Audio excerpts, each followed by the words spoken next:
نحمده ونصلي على رسوله الكريم اما بعد فاعوذ بالشیطان الرجیم بسم اللہ الرحمن الرحیم۔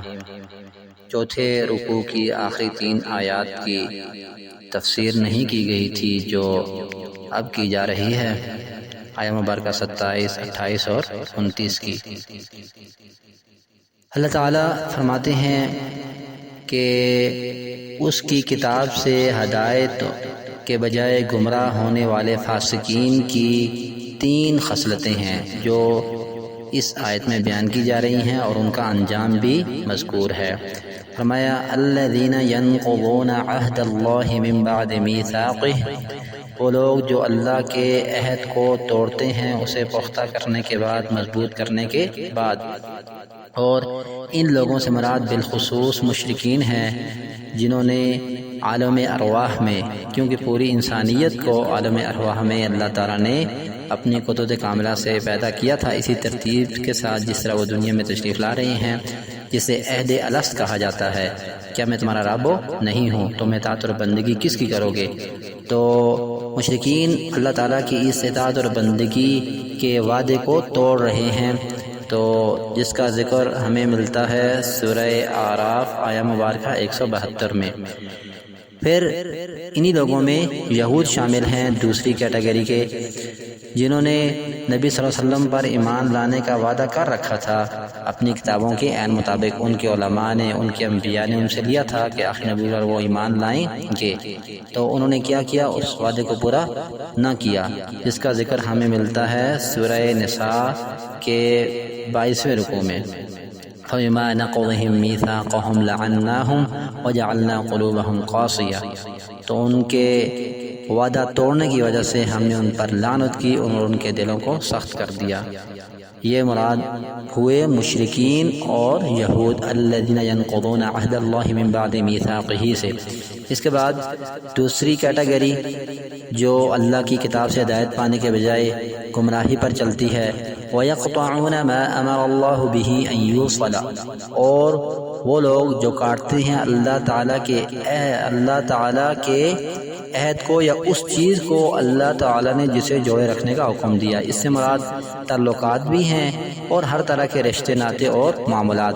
بالخصوص ان لوگوں سے مراد قریش مکہ ہیں جو نبی صلی اللہ علیہ وسلم اور مسلمانوں کے رشتہ دار ہونے کے باوجود تعلقات اور معاملات میں ان کے طرح طرح کے آپس میں روابط تھے، لیکن انہوں نے کیا کیا؟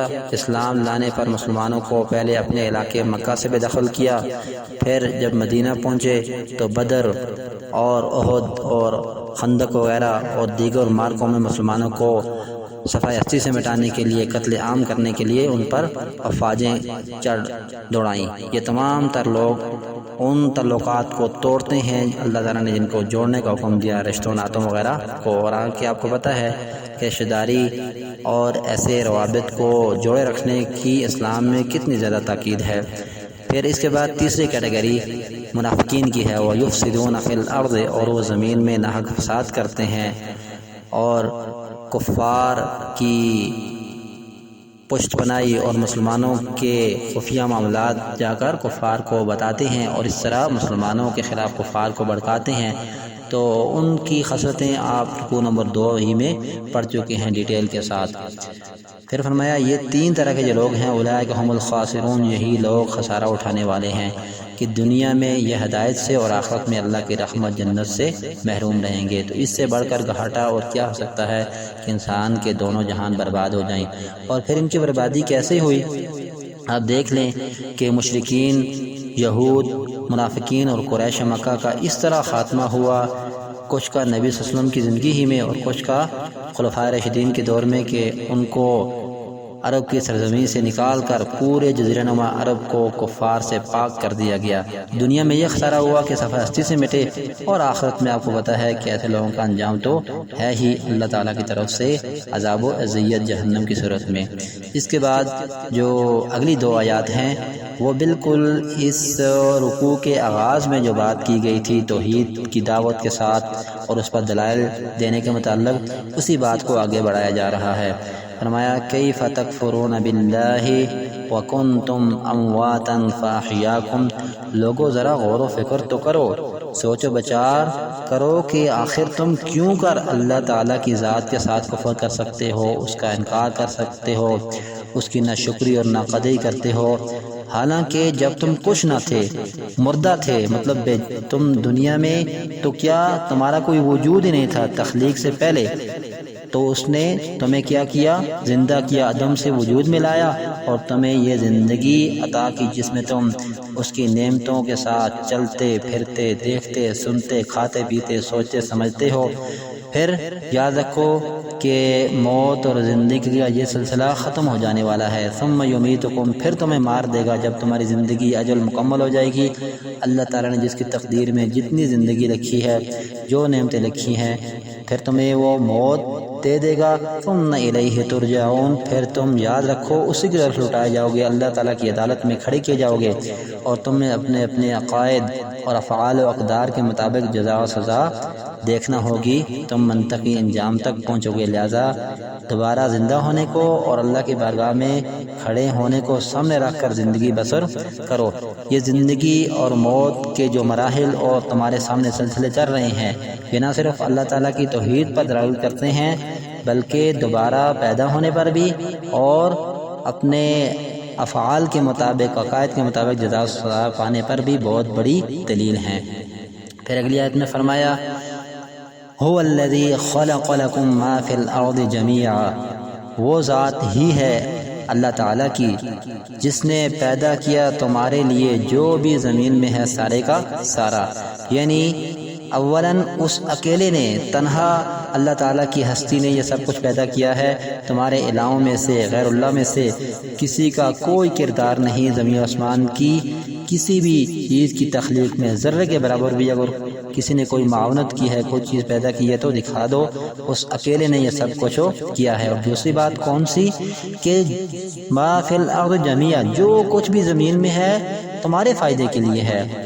یعنی آپ ایک ذرے کو دیکھ لیں اور ایک بڑی سے بڑی چیز آسمان، سورج، چاند، پہاڑ، دریا، شجر و حجر، حیوانات، نباتات، چرند و پرند، اور پھر خود انسان کی اپنی تخلیق اور اس کی تمام تر صلاحیتیں، قوتیں، تو فرمایا یہ سارے جو تمہارے سامنے زمین کے وسائل اور اسباب ہیں، اشیاء ہیں، اسی کی تخلیق کا کرشمہ ہیں اور ہیں سارے تمہارے نفع کے لیے۔ لیکن یہاں پر یہ بات پیش نظر رہے کہ اس کا مطلب قطعاً یہ نہیں کہ کائنات کی ہر چیز ہر انسان کے لیے فائدے کا باعث ہے، بلکہ ان سے فائدہ نبی صلی اللہ علیہ وسلم اور اللہ تعالیٰ کے احکام کے مطابق ہی اٹھانا ہوگا۔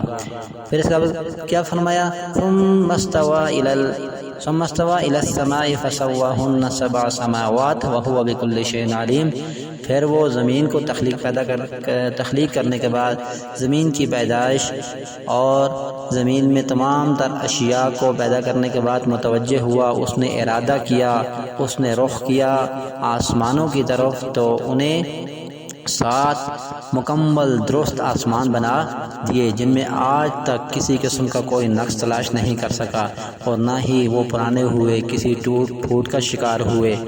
یہ اللہ تعالیٰ کی قدرت کا ایک انوکھا اور انمول شاہکار ہے جو تم اپنی آنکھوں سے ہر روز دیکھتے ہو، زمین کی طرف بھی آسمان کی طرف۔ اس سے ایک بات یہ بھی معلوم ہوئی کہ زمین کی تخلیق بہرحال آسمان سے پہلے ہوئی، اور اس کی وضاحت کے لیے سورہ حامیم سجدہ کا دوسرا رکوع آیہ مبارکہ 9 تا 12 میں ڈیٹیل کے ساتھ وضاحت کی گئی ہے۔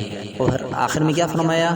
وَهُوَ بِكُلِّ شَيْءٍ عَلِيمٌ، وہ ہر چیز کو خوب جاننے والا ہے، یعنی کہ جس نے اتنے بڑے کارنامے سر انجام دیے۔ کس طرح دیے؟ کیونکہ وہ ہر چیز کا ماہر ہے، جس کو ہر چیز کا پتہ ہو، ہر چیز کا علم ہو، ہر طرح کا فن جانتا ہو، اس کے لیے کوئی بھی کام کرنا مشکل نہیں ہے۔ وہ تمہارے مرنے کے بعد تمہیں دوبارہ پیدا کرنے پر بھی پوری طرح قادر ہے۔ اور دوسری تشریح یہ بھی کی گئی ہے کہ تمہارا کفر اس ہستی سے پوشیدہ نہیں ہے جو اس قدر کمالات اور عجائب قدرت رکھتی ہے۔ تو یہ تھی ان آیات کی تفسیر، یعنی کہ 26 تا 29 تیسرے رکوع کے اینڈ کی۔